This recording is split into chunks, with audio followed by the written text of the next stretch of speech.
Greetings friends, welcome to Premium Light Academy. We are your one-stop shop for improving your photography. Now this is our bonus round for Lightroom for beginners. If you're just now joining us, we had 5 chapters on how to use Lightroom from start to finish.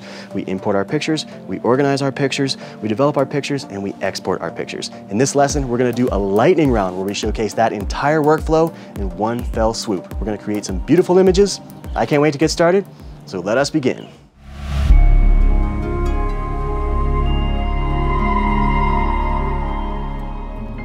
All right, friends, welcome back to Lightroom for beginners. This is it. This is the lightning round. If you're just now joining us, we had 5 previous chapters on Lightroom for beginners. Each of those chapters was dedicated to a single part of the Lightroom workflow. We start off by importing our files, then we organize our files in the library using collections, then we develop our files using Lightroom's powerful raw editing capabilities, and then we finish off by exporting our files. Now, each of those chapters was very long and in-depth, and what I want to do is give our audience a preview of just how fast this workflow is when you do everything all at once, and we don't have to stop and explain every single little tool. If you've watched all 5 modules with us thus far, you should be a seasoned pro and you will have no problem following along. So, let us begin. Right now we have an empty Lightroom catalog, so we need to begin by importing some pictures. Let's grab the import button and let's aim ourselves at this. We have a Canon card right here with a fresh batch of images. Now I've parsed this down so that we can go nice and fast. This is just one photo shoot that we did for Premium Light Academy. Here we have the lovely Ashley, and this is a series of images that we shot at the hedge, which was just cascading with this beautiful rainforest of flowers. So we have some very nice images to work with here, and we're not going to be overwhelmed with hundreds of images from multiple photo shoots. So in the interest of keeping this nice and fast, let's get going. First things first, we're going to come over here to our file renaming dialog, and I'm going to select custom name and sequence. Never, ever, ever let your camera name your pictures. Let's take a look here. The name of the file is CA56909-11.crt. That is absolutely 100% useless. It's worse than useless as a nomenclature system. If your entire portfolio of images is all CA12345677, you will never, ever, ever find another picture again. So never let your camera name your pictures. Always give it a custom name. So we can do that right now. Ashley. Flower hedge. Boom. All right, let's click import. Bring these files into the library. All right, so our main files have populated their way into the main library. As you can see here, we have 25 images to work with. This should give us a nice small batch of images to produce. All right, and since we only have 25 images, I'm gonna launch right into our quick collection method. So let's start with the very first image. We double click, and we make a quick judgment as to whether we want to keep this image and move it into our final workflow. I'm gonna say probably not. I think we can do better than this. So in the bottom here, I have a row of thumbnails. I'm gonna use the arrow key on the keyboard, and I'm going to advance my way through these images. Let's see here. That's pretty much the same as the last one. This one's fun and flirty, but here we go. Now Ashley is actually engaging the camera. I like this. She's making eye contact. She's got a fun motion. So I'm gonna hit the B key and send that image to our quick collection. Moving right along, this one's nice and sultry. That's a very nice looking image. B, also pretty good. Exact same pose, but she's kind of fun and flirty, so we'll move that one along as well. That one's kind of interesting, I don't know. She's kind of one finger away from flipping us the bird, so maybe we'll steer clear of this image. Moving along, I like this. This is nice and subtle. She's not paying attention to the camera. It's a beautiful candid moment. B, quick collection. Moving right along, that's pretty much the same thing. I like this one as well. B key. All right, and now we've moved into our telephoto setup. We've changed positions with the camera, we've changed to a different lens, and we're now using what looks to be a 200mm. Yep, I can see up in here in our metadata, we are at ISO 320, 110mm, f3.5, 1/60th of a second. So this is the venerable 70 to 200mm lens, and we're basically using this to create a shallow depth of field to make Ashley look like she's in this infinity forest of flowers. This is a really cool looking position. I like this image, but I think we can do better. So moving right along. Here we are. She's engaging the audience. She's got this cool little wreath of images kind of framing around her face. And then all the rest of the environment is kind of fading off into this obscure, out of focus oblivion. This is a beautiful image, B key, quick collection. Moving right along. All right, so we've just had a tiny, subtle little change up here. She's kind of got this half smile with a little bit of teeth coming out, and here she has this sort of flirty smile with no teeth. I like this one better, honestly, so B key, quick collection. Moving right along. That's pretty similar to what we just had. Pretty close, I'll keep that one. And looking through these are really lovely. But I think this one right here is the winner chicken dinner. B key, all right. Also very similar, very nice. This is a good one too, I'll keep that one. And all right, very nice. That is a good first round of edits. Let's go up to our quick collection over here. When I push this button, I now have 10 images that I have selected out of my original 25. Now, just for the sake of moving some stuff around, let's do a select all, and let's drop these into, we've got a series of folders over here, one of which says Ashley Flower Hedge. Let's just drop that into right there.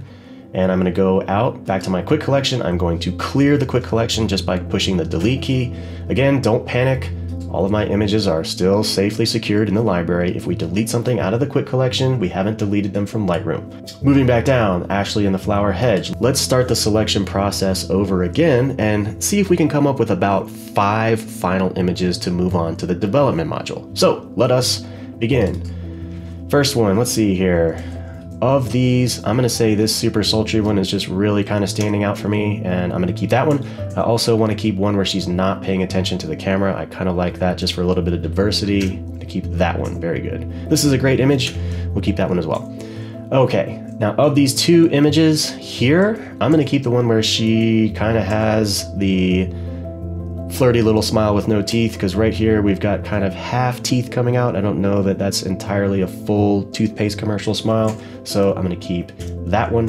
And then as we move along, I feel like this right here is just an absolutely stellar image. It's just sort of got a lot of magical fantasy to it, so we're going to keep that one. All right, now when we move up to our quick collection, I now have 5 final images, and we are ready to move into our development module. Just for the sake of staying organized, let's roll over to our collections and create one more collection. Let's create a collection.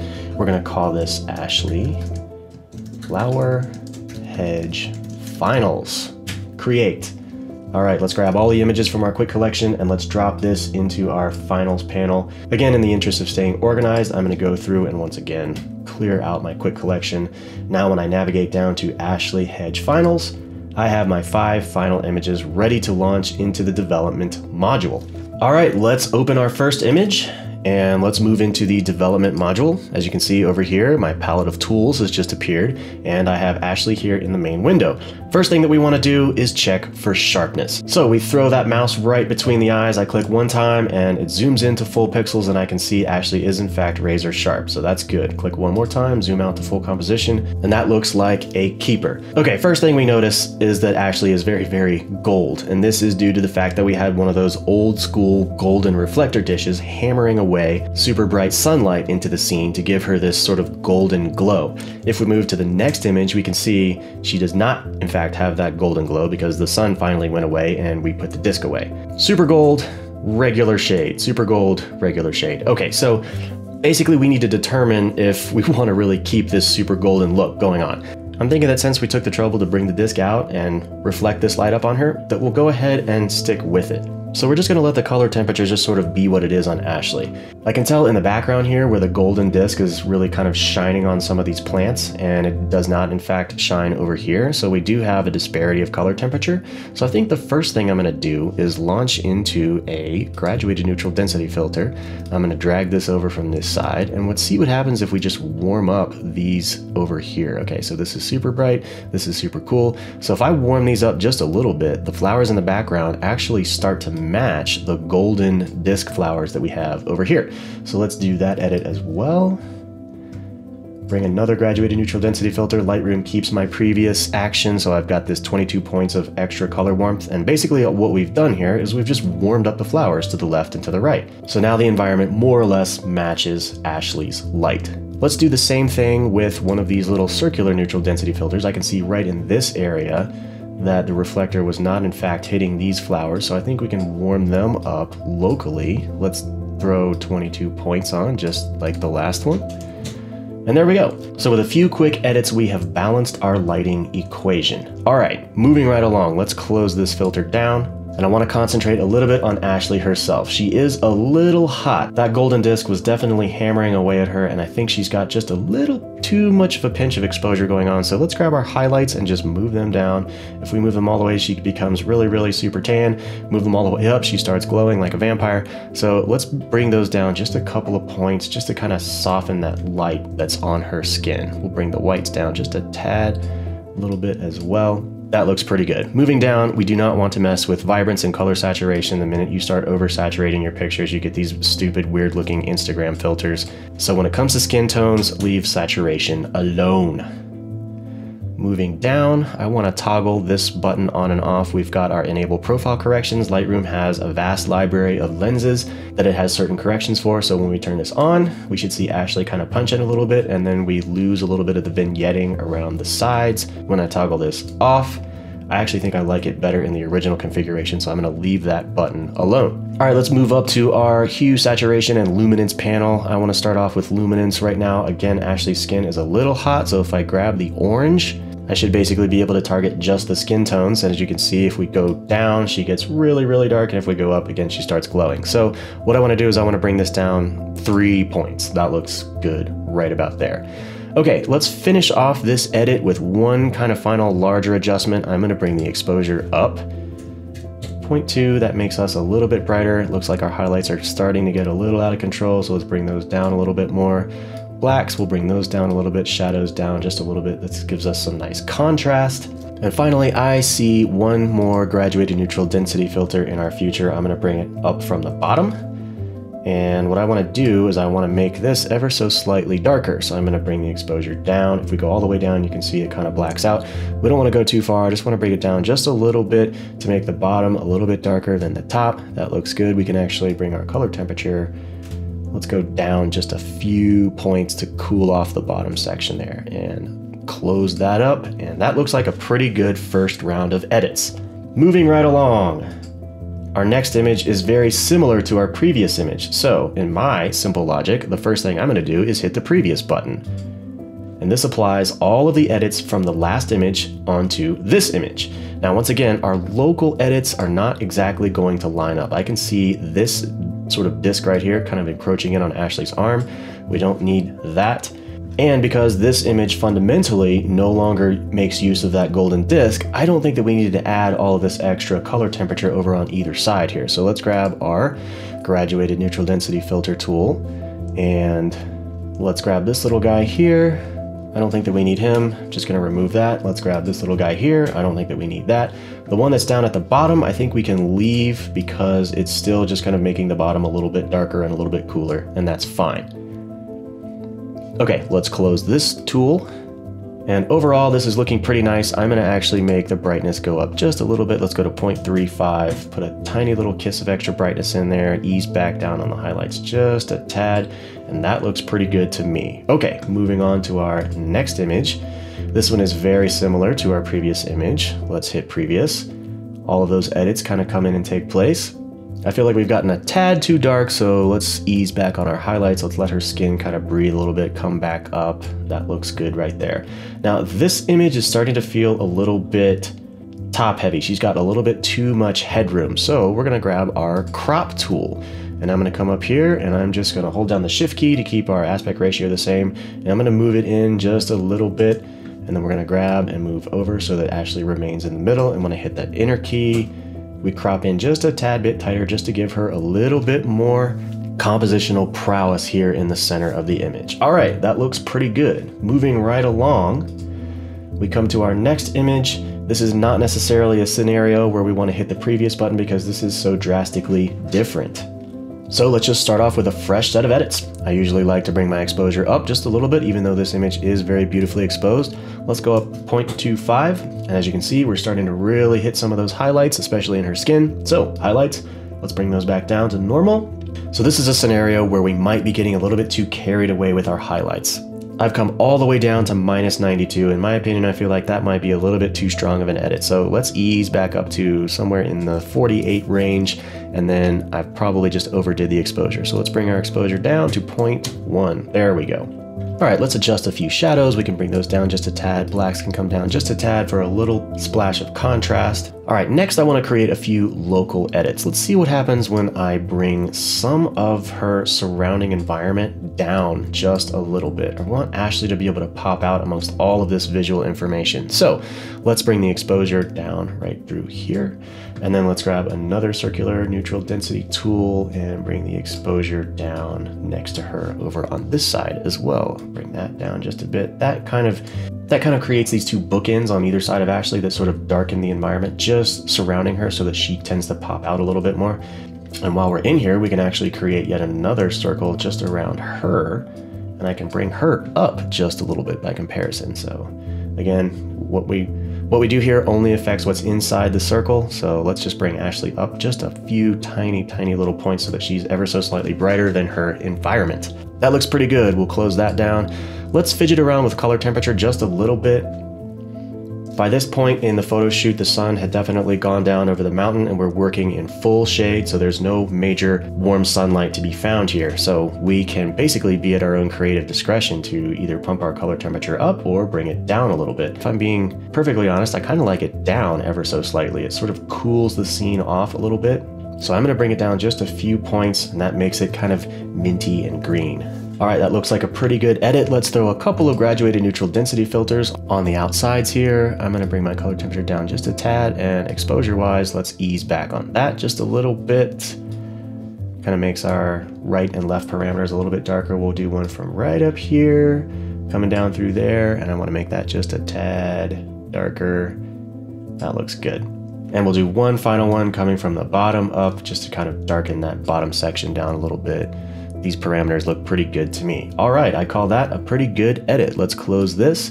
And I do feel like we need to punch one tiny little more nugget of exposure in here. I'm gonna go to 0.2, and that adds one tiny little pop of brightness. I like it. All right, moving on to our final image. We have this sort of beautiful, dreamy looking shot. I'm going to copy all of our previous edits because it is very similar to the last one that we just did. So we hit the previous button here. And already, automatically, that looks pretty darn good. Let's go check on our local edits to make sure they're still lining up correctly when I go to my circular neutral density filter. This is the one that we use to kind of brighten Ashley herself up a little bit, so that needs to move over ever so slightly. I don't know that it needs to be quite as bright as it is. It's at 0.18, which is a very small edit, but we're gonna make it just 0.15, change it just because we can. I also feel like I'd like to punch a little bit of warmth into this, just to make her skin look a little bit warmer than the rest of the image. So I'm gonna bring this up, call it 7 points right there. That looks pretty nice. So we now have a warm, glowing Ashley in the midst of a bunch of cool, minty forest. So let's check on our graduated neutral density filters. This guy here looks pretty good. This guy up here, maybe we can bring him down even more because she is a little bit more centered in the frame. That looks pretty good. And then from the bottom up, we don't want to get too carried away with this one because we are going to start interfering with her skin tones if we change this parameter around too much. All right, let's close that up. And for this image, just because we haven't really dabbled in the tone curve all that much, let's throw a quick S-curve in here. We're going to overdo it first, go way super high on our parameters to show you, in fact, that this is what an S-curve looks like. An S-curve basically gives you a nice little bit of contrast. It's kind of like creating a parabolic tone curve to add contrast to your image. Now this is overdone. This looks like a ridiculous Instagram filter. We don't want that. So I'm gonna go back in here and just type in some numbers. We're gonna make this guy +3. Coming down, we'll go +2. Coming down, we'll go -2 and -4. That gives us a little bit of punch up on the highlights and a little bit of punch down on the shadows, enabling us to have a nice little bit of contrast in our image. Now, I feel like her skin tones are starting to lose a little bit of their value right in here, so I'm gonna come back up. Let's bring the highlights down just a tiny little bit. And let's also go into our Luminance panel, and we can target her skin tones using the oranges and the yellows. So right here, we're targeting her skin tones.